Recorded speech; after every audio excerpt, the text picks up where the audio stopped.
Hola, soy Mario Luis Fuentes, agradezco mucho la invitación para estar en Conecta 2015. Estoy seguro que será un evento que tendrá el impacto que deseamos todos.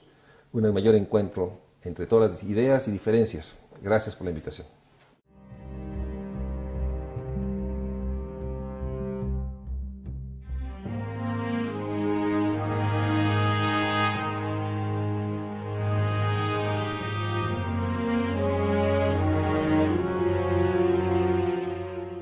Tenemos que hablar de las violencias. Son muchas las manifestaciones de las violencias. Desde la que puede darse en el hogar, la que puede darse en la calle, la que puede darse en las escuelas. Entonces, cuando decimos la violencia, tenemos que asumir que hay múltiples manifestaciones en todos los entornos. Yo sostengo que la trata de personas es la violencia extrema porque antes de llegar a ese nivel de someter, de explotar a un ser humano, hubo una serie de violencias anteriores, desde las violencias sociales, pobreza, desigualdad, exclusión, discriminación, las violencias que se pueden dar en los entornos de los hogares, el abuso, el maltrato, hecho por los que supuestamente debían proteger a los más vulnerables, caso niños, niñas, ancianos. La violencia en los entornos, digamos, públicos, calles, centrales de autobuses, la violencia que se da en las escuelas, ¿no? A veces entre pares, jóvenes contra jóvenes, pero a veces de la autoridad hacia los jóvenes y viceversa. Entonces, cuando se llega a esta violencia extrema, que es básicamente el sometimiento, el convertir a una persona en una cosa que puede ser consumida, vendida, subyugada por otros, hay un proceso largo de abusos y violencias, y a veces también de una violencia más compleja, la violencia de la soledad. Cuando alguien no reconoce al otro, cuando alguien lo ignora, es una violencia psicológica profunda, y eso se puede dar en los hogares de alto ingreso o de bajo ingreso. Entonces, por eso para mí la trata de personas permite revisar y pensar en todas las violencias y permite enfrentar esta enorme complejidad de la pregunta inicial. ¿Cómo es que alguien puede ser tan capaz de someter, subyugar y ver en el otro, en la mirada del otro, una cosa, algo que se puede vender, oprimir, someter, dominar? Entonces, en ese sentido, la Cátedra de Trata de Personas busca hacer una reflexión de las violencias y todos los elementos sociales, económicos, políticos que están atrás de esta realidad global, que es impulsada por las migraciones, porque por eso es uno de los temas centrales de la Cátedra de Trata de Personas.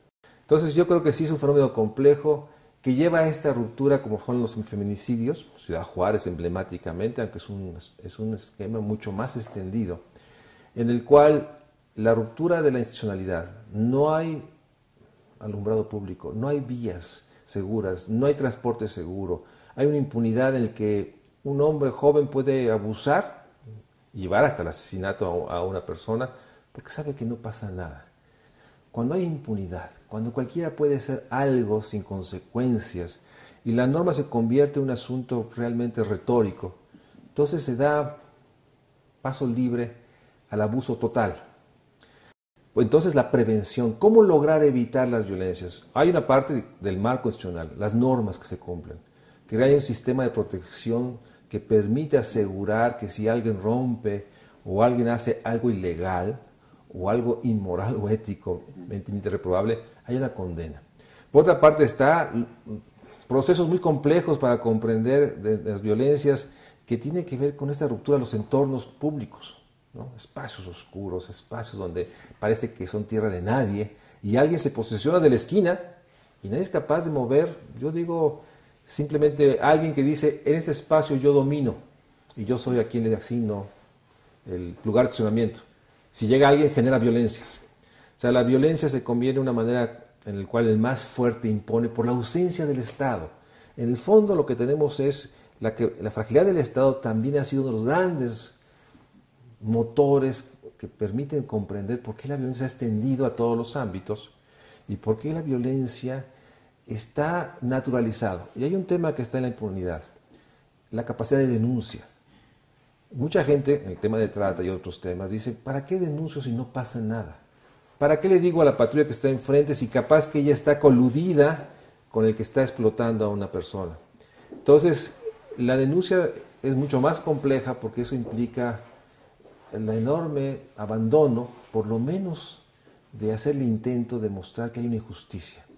Entonces, hoy en día en nuestro país de cada delito solo se denuncia 1 de cada 10, y de ese 1 que llega, ¿sí?, el proceso de, digamos, de una averiguación es mínima. Entonces, la cifra negra del nivel del crimen es mucho mayor, y ahí es donde tenemos que invocar a la solidaridad y darnos cuenta que lo que le pasa al que no conocemos, que está al lado de nuestro coche o nuestra casa, también nos afecta. Y es un tema mayor porque tiene que ver, darnos cuenta que somos lo que somos, y es una posición filosófica, en función de lo que le pasa a los otros. No somos lo que somos en función de los bienes que tengamos, en la manera que nosotros podamos vivir sin darnos cuenta que dependemos de los otros. Entonces creo que es una discusión mayor y que pone en tensión esta pregunta: ¿por qué somos tan frágiles en la prevención? ¿Por qué no logramos evitar el crimen? ¿Y por qué estamos siempre pensando en el castigo y no en la prevención? Evitar que alguien abuse de los más débiles, por lo general. Entonces, la democracia sigue siendo esta democracia germinal, como dice José Goldenberg, pero que muestra que sí podemos llegar a acuerdos. Ahora veremos si los representantes de distintos partidos, con las diferencias, logran ponderar el interés nacional y no el interés particular, y tienen un comportamiento, digamos, que reivindique la política. Si algo daña mucho, y sobre todo a los jóvenes, es mostrar que la política es sinónimo de impunidad, corrupción, de cinismo, de un vaciamiento total, y por eso hay esa enorme negación a hacer política, por lo menos llamar política a este asunto de deliberar y hacer acuerdos. Yo creo que la violencia se ha insertado en todos los espacios públicos y privados. No hay ningún espacio, digamos, libre de violencias, y lo que hay que es activar todas las posibilidades para evitarla, y cuando sucede, tener la capacidad para ejercer las sanciones a quien la ejerce y proteger a los que son sujetos de esa violencia. Y en ese sentido creo que la Universidad Nacional Autónoma de México sigue siendo un espacio de liberación, de promoción de lo mejor que somos como país, pero también hay expresiones reales de lo que nos preocupa como país, expresiones de violencia, de consumo de drogas, de consumo de alcohol, de enormes actitudes de indolencia o de apatía cuando se tiene la posibilidad de hacer todo. Entonces yo creo que en ese sentido hay que estar muy conscientes que, siendo el homicidio el indicador más duro, porque para que llegue el homicidio tuvo que haber una serie enorme de fracturas, hay una serie de evidencias que tenemos que actuar antes de llegar a este dato duro del homicidio. Siendo la principal causa de muerte en los jóvenes, no hay que olvidar que atrás de eso también están dos grandes causas de dolor: accidentes y suicidios, lo que llaman los expertos muertes en exceso evitables. No hay ninguna razón por que alguien joven muera por homicidios, accidentes y suicidios. Las violencias es un gran problema y solo podemos resolverlas si hay una sociedad que dialoga, que delibera, que hay encuentros, y para eso sirven estos eventos. Mientras sea un diálogo, un soliloquio, y no tengamos la respuesta, no logramos ejercer la enorme potencia de estos instrumentos que hoy nos dan las redes sociales.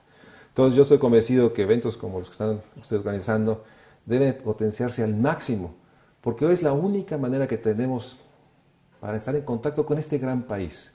Y hablo de gran país por sus dimensiones: 120 millones de mexicanos. Cada año el país crece en 1.200.000 mexicanos más. Es decir, a finales de este 2018 seremos 4 millones de mexicanos más. ¿Cómo estar en contacto con ellos? ¿Cómo lograr articularnos y generar esta deliberación para contener el poder, para denunciar el abuso, para promover lo mejor que tenemos?